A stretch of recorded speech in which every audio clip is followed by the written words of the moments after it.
بسم اللہ الرحمن الرحیم۔ السلام علیکم۔ عبدالستار ایدھی مرحوم سے ایک انٹرویو میں پوچھا گیا، آپ نے ہزاروں لاوارث لاشیں دفنائیں، کبھی کسی لاش کی بگڑی حالت یا اس پر تشدد دیکھ کر رونا آیا؟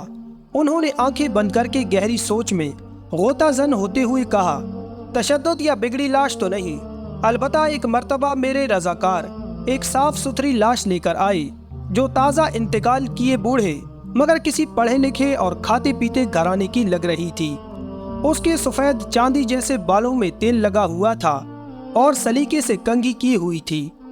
دھوبی کے دھلے ہوئے سفید اجلے کلف لگے سوٹ میں اس کی شخصیت بڑی پر باوقار لگ رہی تھی، مگر تھی وہ اب صرف ایک لاش۔ ایدھی صاحب پھر کچھ سوچتے ہوئے گویا ہوئے، ہمارے پاس روزانہ کئی لاشیں لائی جاتی ہیں، مگر ایسی لاش جو اپنے نقش چھوڑ جائے کم ہی آتی ہے۔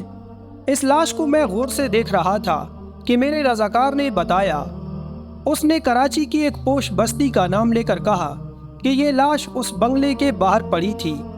ہم جو ہی بنگلے کے سامنے پہنچے تو ایک ٹیکسی میں سوار فیملی جو ہمارا ہی انتظار کر رہی تھی، اس میں سے ایک نوجوان برآمد ہوا اور جلد بازی کا مظاہرہ کرتے ہوئے ایک لفافہ ہمیں تھماتے ہوئے بولا، یہ تدفین کے اخراجات ہیں۔ پھر وہ خود ہی بڑبڑایا، یہ میرے والد ہیں، ان کا خیال رکھنا، اچھی طرح غسل دے کر تدفین کر دینا۔ اتنے میں ٹیکسی سے آواز آئی، تمہاری تقریر میں فلائٹ نکل جائے گی۔ یہ سنتے ہی نوجوان پلٹا اور مزید کوئی بات کیے ٹیکسی میں سوار ہو گیا اور ٹیکسی فراٹے بھرتی ہوئی آنکھوں سے اوجھل ہو گئی۔ ایدھی صاحب بولے، اس لاش کے متعلق جان کر مجھے بہت دکھ ہوا اور میں ایک بار پھر اس بدقسمت شخص کی جانب دیکھنے لگا تو مجھے ایسا لگا جیسے وہ بازو پھیلائے مجھے درخواست کر رہا ہو کہ ایدھی صاحب، ساری لاوارث لاشوں کے وارث آپ ہوتے ہیں، مجھ بدقسمت کے وارث بھی آپ بن جائیں۔ میں نے فوراً فیصلہ کیا کہ اس لاش کو غسل بھی دوں گا اور تدفین بھی خود کروں گا۔ پھر جو ہی غسل دینے لگا تو اس اجلے جسم کو دیکھ کر میں سوچ میں پڑ گیا کہ جو شخص اپنی زندگی میں اس قدر معتبر اور حساس ہوگا، اس نے اپنی اولاد کی پرورش میں کیا ناز و نام نہ اٹھائے ہوں گے، مگر بیٹے کے پاس تدفین کا وقت بھی نہ تھا۔ اسے باپ کو قبر میں اتارنے سے زیادہ فلائٹ نکل جانے کی فکر تھی، اور یوں اس لاش کو غسل دیتے ہوئے میرے آنسو چھلک پڑے۔ پھر وہ اپنے کندھے پر رکھے کپڑے سے آنسو پوچھتے ہوئے بولے، اس دن میں انسانیت کی ڈوبتی نیا پر رو پڑا، کاش کہ ہم اپنی اولادوں کی عیش و عشرت کے بجائے بہتر تعلیم و تربیت پر زیادہ فوکس کریں۔ ناظرین، یہ 70 کی دہائی کی بات ہے۔ شام کے وقت کراچی کے سول ہسپتال سے ایک ایمبولنس سندھ کے شہر سانگھڑ کے لیے روانہ ہوئی۔ ایمبولنس میں ایک جوان لڑکی کی میت موجود تھی جو کچھ دیر قبل ہی ٹی بی جیسے موذی مرض کے ہاتھوں ہلاک ہوئی تھی۔ میت کے ہمراہ لڑکی کی والدہ اور دیگر احباب تھے، جبکہ اس ایمبولنس کو ایک باریش آدمی چلا رہا تھا۔ ایمبولنس میں سوگ کا ماحول تھا، جبکہ میت اور لواحقین کی دیکھ بھال کے لیے ایک نوجوان نرس بھی ایمبولنس میں موجود تھیں۔ فوت ہونے والی لڑکی کی بوڑھی والدہ میت کے ہمراہ سراپے غم بنی بیٹھی تھیں۔ کراچی شہر سے نکل کر یہ ایمبولنس اپنے راستے پر رواں دواں تھی۔ شہر کے بعد شہر اور گاؤں کے بعد گاؤں گزر رہا تھا۔ جیسے ہی ایمبولنس سانگھڑ شہر کی حدود میں ایک سنسان راستے پر پہنچی تو چند افراد نے ایمبولنس کو روکنے کا اشارہ کیا۔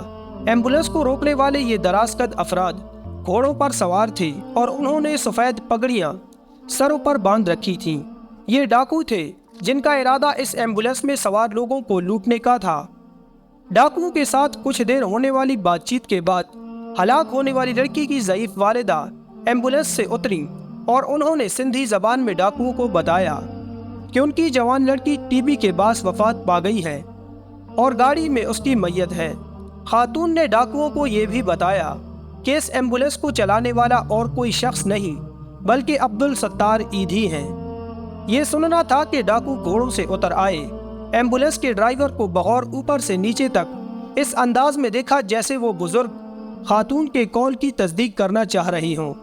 ایدھی صاحب کو سر سے پاؤں تک دیکھنے کے بعد ایک ڈاکو بولا، ہم مر جائیں گے تو ہمیں ہمارے ماں باپ لینے نہیں آئیں گے، ہمیں یقین ہے تم لینے آؤ گے اور ہماری قبر پر مٹی بھی ڈالو گے۔ یہ کہہ کر ڈاکو نے ایدھی صاحب کا ہاتھ چوما اور اپنی جیب سے ایدھی فاؤنڈیشن کے لیے 100 روپے چندہ دیا اور ایمبولنس کو عزت و احترام سے رخصت کر دیا۔ یہ واقعہ بی بی سی کو عبدالستار ایدھی کی اہلیہ بلقیس ایدھی نے سنایا ہے۔ وہ اس واقعے کی چشمدید گواہ ہے، کیونکہ اس ایمبولینس میں موجود نرس کوئی اور نہیں بلکہ خود بلقیس ایدھی تھی۔ بلقیس ایدھی بتاتی ہیں کہ یہ وقت تھا جب فلاحی کاموں کے حوالے سے عبدالستار ایدھی کی خدمات کا چرچا شہروں دیہاتوں یہاں تک کہ جنگلوں میں موجود ڈاکوؤں تک پھیل چکا تھا، اور لوگ نہ صرف انہیں ان کے نام سے جانتے تھے بلکہ ان کی تعظیم بھی کرتے تھے۔ یہ عبدالستار ایدھی کی پاکستانی عوام کی بے لوث خدمت کی داستان ہے، جس کا آغاز دوسری عالمی جنگ میں استعمال ہونے والی کھٹارہ ایمبولینس سے ہوا تھا۔